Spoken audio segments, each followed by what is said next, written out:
तो हेलो दोस्तों, तो आज हम बात करने वाले हैं एक ऐसी कंपनी की जिसका शेयर 10 साल पहले 7 रुपए का मिलता था और आज वो 2300 रुपए का मिल रहा है। यानी अगर उसमें आपने 7,000 रुपए लगाए होते तो वो आज 23 लाख रुपए के आसपास हो गए होते। बगैर ये तो कहानियां होती हैं, हर कोई सुनाता है, हम भी सुना रहे हैं। इससे आपको ये बताना है कि स्टॉक मार्केट का पोटेंशियल कोई भी नहीं जानता। ऐसा भी हुआ है कि अगर पहले आप किसी कंपनी में 1 लाख रुपए भी लगाते तो वो आज 5-6 हज़ार भी रह गए होते। जैसे कि यस बैंक है, वोडाफोन इंडिया है। आज की वीडियो में हम बात करने वाले हैं एक ऐसी कंपनी जो कि वॉचेस में बड़ी फेमस है, जिसका नाम है टाइटन। जी हाँ, आज हम इसकी हिस्ट्री जानेंगे, इसका बिजनेस मॉडल जानेंगे और जानेंगे कि क्या ये कंपनी इतनी पावरफुल है जितनी इसको दिखाया जाता है, और अगर है तो बनी कैसे इतनी पावरफुल। तो चलिए शुरू करते हैं इस वीडियो को और जानते हैं कि क्या ये कंपनी सचमुच में इतनी पावरफुल है भी या फिर नहीं। दोस्तों, इसकी शुरुआत हुई थी 1970s में। टाटा होटल्स के एक प्रोजेक्ट मैनेजर थे मिस्टर देसाई, जिन्होंने एक मार्केट रिसर्च करने के बाद ये पाया कि जो वॉचेस का जो मार्केट है वो काफ़ी अनऑर्गेनाइज्ड सेक्टर या अनऑर्गेनाइज्ड कंपनीज के पास है, मतलब लोकल कंपनीज के पास था। और एक ही बड़ा ब्रांड उस टाइम पे एग्जिस्ट करता था जिसका नाम था HMT ग्लोबल। जी हाँ, HMT ग्लोबल एक सरकारी कंपनी यानी पब्लिक ओन्ड कंपनी थी जो कि वॉचेस में बहुत आगे थी और वॉचेस के ब्रांड में वो बहुत बड़ी मानी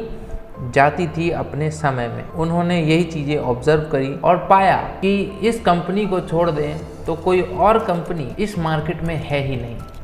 तो दोस्तों, उन्होंने यहाँ पे बिजनेस देखा और एक शुरुआत करनी चाहिए वॉचेस कंपनी खोलने की। लेकिन उस समय एक दिक्कत आ गई। क्या कि जो वॉचेस प्रोडक्शन और सेलिंग का जो सेक्टर था वो रिजर्व्ड था स्मॉल स्केल इंडस्ट्रीज़ के लिए और तो और पब्लिक सेक्टर कंपनीज के लिए। दोस्तों, ऐसा इसलिए था क्योंकि उस समय स्मॉल स्केल एंटरप्राइजेस को सॉल्यूशंस दिया जा रहा था गवर्नमेंट के द्वारा और एक प्रिवेंशन मेजर दिया जाता। उस समय प्राइवेटाइजेशन, लिबरलाइजेशन और ग्लोबलाइजेशन वाली पॉलिसीज़ भी नहीं आई थी, तो बाहर ही कोई कॉम्पिटिटर भी नहीं था। तो ये दिक्कत आई कि टाइटन को मौका नहीं मिला उस समय ओपन करने का।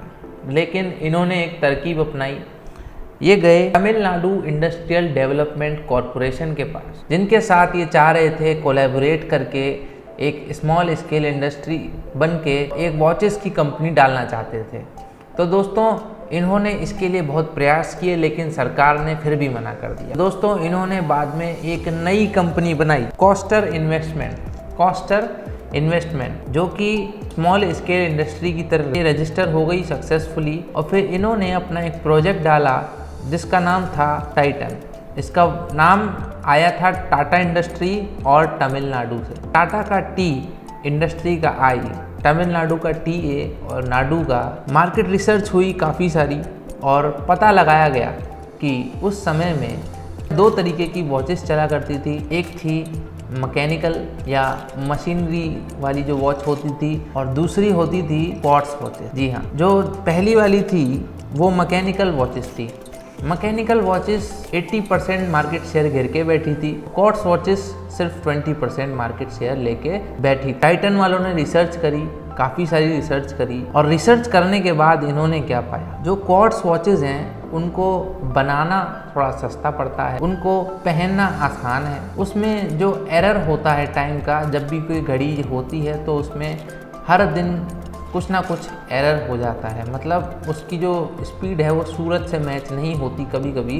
तो 5 या 6 सेकंड का एरर उस वॉच में आ जाता था मैकेनिकल वाली में। लेकिन जो ये क्वार्ट्ज वॉचेस थी, इनका पूरे साल भर में 5 से लेकर 100 सेकंड तक का ही फर्क आता था। दोस्तों, ये इनने बहुत ही सही डिसीजन लिया उस टाइम के लिए, क्योंकि उस टाइम पे ऐसा डिसीजन जो कि थोड़ा मुश्किल था फॉलोअप करना, जिसका मार्केट शेयर भी कम था, उसमें पैर बढ़ाना बहुत ही बड़ी बात हो गई थी। लेकिन इनका ये डिसीजन सही साबित हुआ बाद में जाके, और बाद में सभी लोगों ने क्वार्ट्स वॉचेस पहनना शुरू कर दी। ये गए डिस्ट्रीब्यूटर्स के पास ताकि इनकी घड़ियां वो बेचें, लेकिन डिस्ट्रीब्यूटर काफ़ी लॉयल थे अपने ब्रांड HMT के साथ। HMT उस समय बहुत बड़ा लीडर था और सारे होलसेलर्स डिस्ट्रीब्यूटर्स उसके पास ही थे। तो टाइटन को होलसेलर्स से बहुत बड़ा रिस्पॉन्स मिला और उसके बाद वो गई रिटेलर्स के पास डायरेक्ट, और रिटेलर्स को मोटा मार्जिन का लालच दिया और रिटेलर्स ने उनकी वॉचेस रखने को हाँ कर दिया। तो इस तरह इन्होंने इस चैलेंज को भी पार किया। दोस्तों, इनका फोकस था कि इनको क्वार्ट्स की इंडस्ट्री मिल जाए और ये अपना कॉम्पिटिटर HMT को ही नहीं बल्कि सारे गिफ्ट प्रोडक्ट्स को मानते थे, क्योंकि उस समय जो गिफ्ट प्रोडक्ट्स थे उसमें वॉचेस भी बहुत बड़ा रोल प्ले करती थी। तो इन्होंने गिफ्ट्स के हिसाब से अपनी वॉचेस को बनाना शुरू करा और ये इनका बहुत ही अच्छा डिसीजन माना गया। दोस्तों, इनका जो बड़ा फोकस था वो था आफ्टर सेल सर्विसेज। दोस्तों, इनके सर्विस सेंटर्स पे उस समय एसीज लगे रहते थे, जो कि बहुत बड़ी बात थी एक वॉच कंपनी के लिए। और तो और इन्होंने अपने कस्टमर को इतना ज़्यादा सराहा कि इनके कस्टमर ने इनके अलावा किसी और को चूज़ नहीं किया।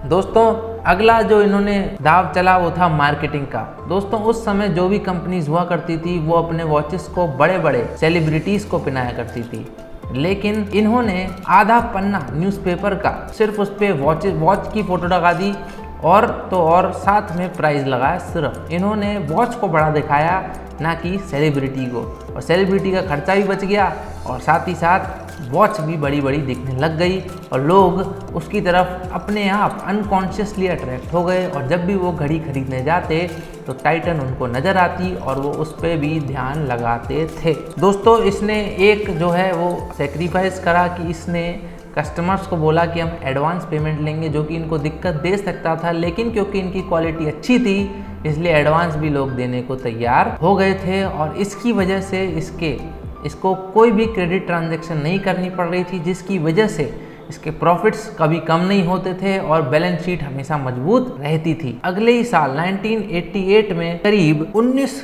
करोड़ रुपयों की सेल कर ली थी, जो कि 3.5 लाख वॉचेस बेच के इन्होंने करी थी, जो कि बहुत बड़ी बात थी। और ऐसे ही ऐसे इन्होंने अपना नए ब्रांड खोल लिए। फास्ट ट्रैक जो है, तनिष्क ज्वेलर्स है, टाइटन i+ है और तो और सोनाटा, ऐसे बड़े बड़े ब्रांड जो आज बन चुके हैं वो भी इसने खोलना शुरू कर दिए। तो दोस्तों, ऐसी थी इस टाइटन की हिस्ट्री। इसने अच्छे खासे चैलेंजेस को फेस किया, लेकिन उन सबका सॉल्यूशन निकाला। गवर्नमेंट ने इनको दिक्कत दी, गवर्नमेंट को हरा दिया। इनको होलसेलर्स ने दिक्कत दी तो उनको भी हरा दिया रिटेलर्स को लाके। और साथ ही साथ मार्केटिंग में भी अपना दाव खतरनाक चला और अपने कंपटीटर्स को हराया और तो और अपना एक अलग देने की कोशिश करी कि हम आफ्टर सेल सर्विसेज बहुत अच्छी दिया करेंगे, जो कि इस कंपनी के लिए बहुत ही अच्छी बात हुई थी। और इस तरीके से इस कंपनी में बहुत मजबूती आई, फाइनेंशियल्स मजबूत बने और ब्रांड भी बहुत बढ़िया बन गया। तो दोस्तों, आशा करता हूँ कि ये वीडियो आपको पसंद आई हो, टाइटन कंपनी के बारे में सोच के आपको कुछ अच्छा लगा हो, और अगर आप भी फ्यूचर में एंटरप्रेन्योर बनना चाहते हैं तो इस वीडियो से आपने कुछ लर्निंग ली होगी, मैं आशा करता हूँ। Thank you so much for watching, bye bye.